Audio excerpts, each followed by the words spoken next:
So what's up, guys? I don't really have much time today because it's 1:56 and your boy's got to get ready for work soon. But I thought I'd film a quick video basically talking about the Lexus, what's going on with the Lexus and everything. As you guys can see, the Lexus is currently on some jack stands right now.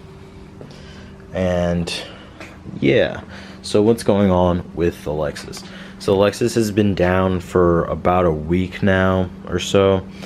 Basically what's been going on with the car is, well, I originally didn't really know what was going on with the car for a while, but it was acting a little funny here and there, but it was actually not that bad until I had to go take my dad over to the airport. And then when we turned the car on early in the morning, the car was making like it just smelled funny. It smelled like something was burning or something like that, and I wasn't really sure what. There was no smoke, everything seemed fine, the car was running fine, and all like my subwoofer components such as my amplifier and all that stuff was working fine. So I was kind of confused as to what exactly was happening. Either way, we took the car over to Tampa, nothing happened, you know, we were all good. And then on the way back, after I dropped my dad off, I was on my way back, and the battery light on the dash, actually the gauge cluster, had popped up.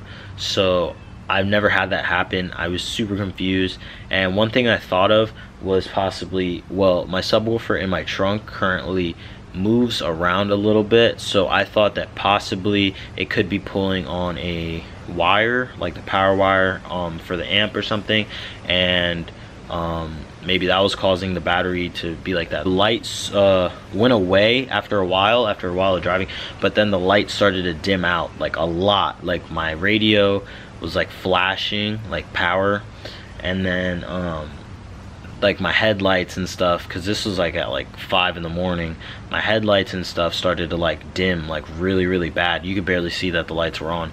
And yeah, it was just crazy. It was just a headache, and I was super nervous because I was about like 25 miles away from my my house. So yeah, I just wanted to get home, honestly.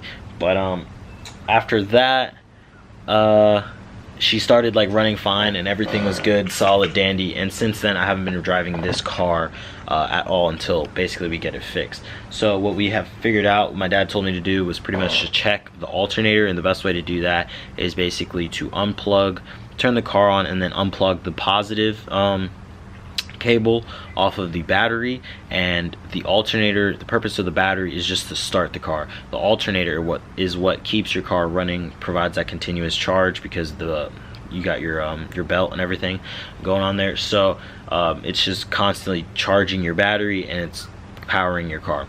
So basically my dad said, you know, take the positive off, and if the car is still running fine, then it's not your alternator. Chances are it's not your alternator. So basically I did that, and sure enough, I took it off, the car started to like die out, and it'd just be like boom boom boom boom, then come back to life, and then go back down and just start bogging out kinda. So then finally doing that, it died out. So then figured out that's pretty much the alternator. Luckily enough, my uncle rebuilds alternators, so no problems there. I'm gonna be able to get that fixed. But from what I noticed when we pulled the alternator is that this alternator is in fact not the original alternator. It has a made in China sticker right here. So this is not an original alternator. It's not the Denso ones that come in the IS300s. It is in fact a just like a China one. So I'm assuming it's just like a cheaper made alternator. So what I'm probably gonna do is I'm gonna have that one rebuilt for now, and just go ahead and save some money and buy a refurbished, rebuilt alternator, for a Denso alternator for this. I've seen them on Parts Geek for around $200, so it's not too bad. I'm gonna go ahead and do that. And while the car is down, my plans are basically to knock this list out. So this is the Lexus to-do list that I've written down here: an alternator, That's obviously the first priority here.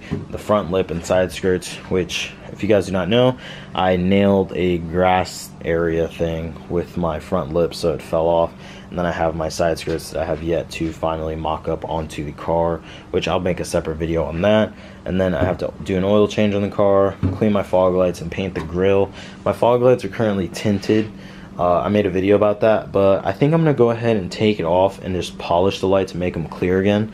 And my front grille is all chipped up and stuff, so I want to go ahead and respray that and clear it. And then what else we got?